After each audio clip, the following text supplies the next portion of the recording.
Sugar mills मालिकान ने एक बार फिर हुकूमत से चीनी की बरामद की इजाजत देने का मुतालबा किया। पाकिस्तान शुगर मिल्स एसोसिएशन ने वफाकी वजीर बराए नेशनल फूड सिक्योरिटी को खत लिखकर फौरी तौर पर 6 लाख मैट्रिक टन इजाफी चीनी बरामद करने और मजीद 5.5 लाख मैट्रिक टन चीनी की बरामद की इजाजत नए क्रशिंग सीजन के आगाज के साथ देने की दरख्वास्त की है।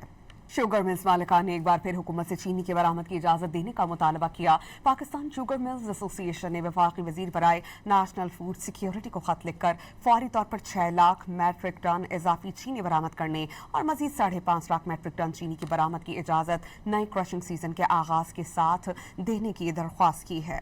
शुगर मिल्स मालिकान ने एक बार फिर हुकूमत से चीनी की बरामद की इजाजत देने का मुतालबा किया। पाकिस्तान शुगर मिल्स एसोसिएशन ने वफाकी वजीर बराए नेशनल फूड सिक्योरिटी को खत लिखकर फौरी तौर पर 6 लाख मैट्रिक टन इजाफी चीनी बरामद करने और मजीद 5.5 लाख मैट्रिक टन चीनी की बरामद की इजाजत नए क्रशिंग सीजन के आगाज के साथ देने की दरख्वास्त की है।